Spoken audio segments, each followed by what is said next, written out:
Well, we're excited because we have our outstanding Secretary of Agriculture, Sonny Perdue, and today, as a matter of fact, marks a special day for the Secretary. On this day last year, the Secretary was confirmed by the full Senate. Happy one-year anniversary, Mr. Secretary.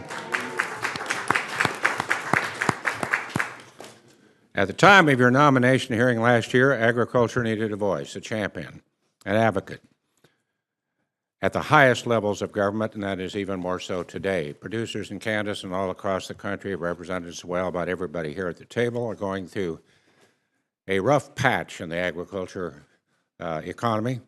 Over the past 5 years, prices of many of our major commodities have dropped by over 40%. As a result, net farm income is expected to decline by 52%. The ongoing pressure of low commodity prices continues the need for a high volume of sales. Now, more than ever, our producers need certainty and predictability, and a partner in government that can help steady the ship and right the course. Mr. Secretary, I'm very pleased that you hit the ground running in year one, and know you will continue to do so. A lot of your time has been devoted to sitting on the wagon tongue with producers and business owners on your Back to the Roots tour all across rural America to hear their concerns, and that certainly is a good thing, sir. On the regulatory front, this administration has been proactive in trying to reduce unnecessary regulations that have hurt our producers' bottom lines. Mr. Secretary, we thank you for that. These reforms decrease unnecessary burdens, they reduce costs, and they provide certainty to allow producers to maximize their output while producing the safest, most affordable food supply in the world. And I know that you are working to continue these efforts in the coming months. Now, I've worked on a few farm bills during my time serving on the House and Senate Agriculture Committees. I might add a privilege to do that. In fact, this is number 7, and each of them has had a unique set of challenges.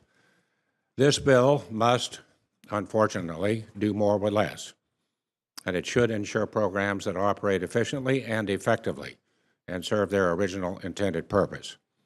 Senator Stabenow and I have spent well over a year traveling around the United States and holding hearings here in Washington, and what's apparent is that farm bill programs are absolutely critical.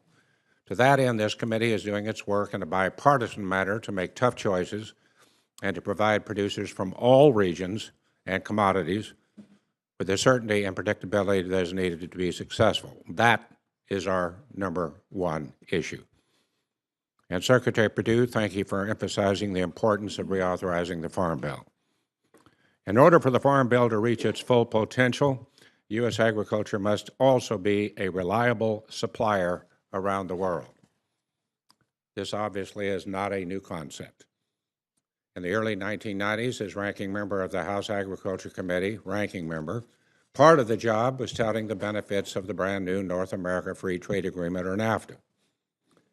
Now, every trade agreement I've ever been associated with is both criticized and oversold, but there is a sweet spot. But since 1994, when NAFTA went into force, the value of U.S. agriculture exports to Canada has increased by 265%. Nobody predicted that. And to Mexico by 289%. It just makes sense to take a look at agreements like NAFTA to make sure they are functioning as they should be over 2 decades later. It also makes sense to work to hold trading partners like China accountable to their WTO commitments. But trade actions like those we have seen on steel, aluminum, washing machines, and solar panels also put the United States at risk of retaliatory measures that harms jobs, not only to agriculture. They always come back to agriculture, but all across all sectors in our economy. History has shown us that far too often it is agriculture that bears the brunt of that harm. I hope that the United States and China can work aggressively to resolve these issues before we enter a full-blown trade war. Our producers need a trade policy that looks forward. We must protect and develop our existing markets, and we need new markets to sell what we grow. It is absolutely critical that the administration support our effort with trade policies that grow and strengthen markets all around the world. Now, with that, I recognize my colleague and distinguished ranking member, Senator Stabenow, for her remarks.